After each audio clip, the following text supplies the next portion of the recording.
ব্যক্তিগত ও বাণিজ্যিক যানবাহন অধিগ্রহণে আতঙ্ক ছড়াচ্ছে গাড়ির মালিকদের মধ্যে। সামাজিক যোগাযোগ মাধ্যমে প্রতিদিনই আসছে অভিযোগ, নির্দিষ্ট সময় ছাড়াই অনেক ক্ষেত্রে জোরপূর্বক গাড়ি রিকুইজিশনে নিচ্ছে পুলিশ।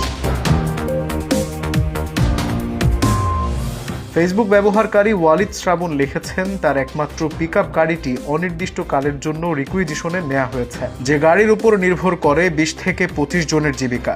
সেটি কোন আইনে এতদিনের জন্য নেওয়া হচ্ছে, এই প্রশ্ন তুলেছেন তিনি।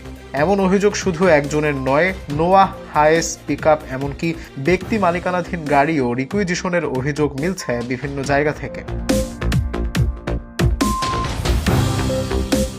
নির্বাচনের সময় সাপ্তাহিক ও সরকারি ছুটি মিলিয়ে টানা ৪ দিন ছুটি থাকলেও ফাঁকা সরকারি গাড়ি থাকা সত্ত্বেও কেন ব্যক্তিগত গাড়ির উপর নির্ভরতা, সেই প্রশ্ন উঠছে জোরালোভাবে। ডিএমপি অধ্যাদেশ অনুযায়ী রিকুইজিশন সর্বোচ্চ ৭ দিনের জন্য করা যাবে এবং ক্ষতিপূরণ দেয়া বাধ্যতামূলক। আর হাইকোর্টের ২০২২ সালের পূর্ণাঙ্গ রায়ে স্পষ্ট বলা হয়েছে, প্রাইভেট কার, ট্যাক্সি ও সিএনজি চালিত অটোরিকশা রিকুইজিশন করা যাবে না।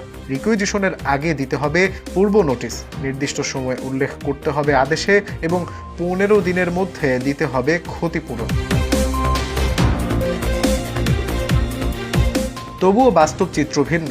পরিবহন মালিকদের দাবি, ভাড়া, জ্বালানি ও স্টাফদের বেতন কিছুই স্পষ্ট করে জানানো হচ্ছে না। বাংলাদেশ সড়ক পরিবহন মালিক সমিতির তথ্য মতে ইতোমধ্যে প্রায় ২০,০০০ দূরপাল্লার যানবাহন রিকুইজিশনে নেওয়া হয়েছে। অন্যদিকে পুলিশের ভাষ্য, সরকারি গাড়ির স্বল্পতার কারণেই নির্বাচন কমিশনের চাহিদা অনুযায়ী এই ব্যবস্থা। তবে প্রশ্ন থেকেই যাচ্ছে, আইনের সীমা মেনে হচ্ছে তো রিকুইজিশন, নাকি নির্বাচন এলেই নিয়ম ভেঙে চাপ বাড়ে সাধারণ মানুষের ওপর? গাড়ি রিকুইজিশন নিরাপত্তার প্রয়োজনে প্রয়োজনীয়, নাকি নাগরিক অধিকার লঙ্ঘনের আরেক নাম? প্রশ্ন থেকেই যাচ্ছে। আল মাহমুদ, চ্যানেল 18।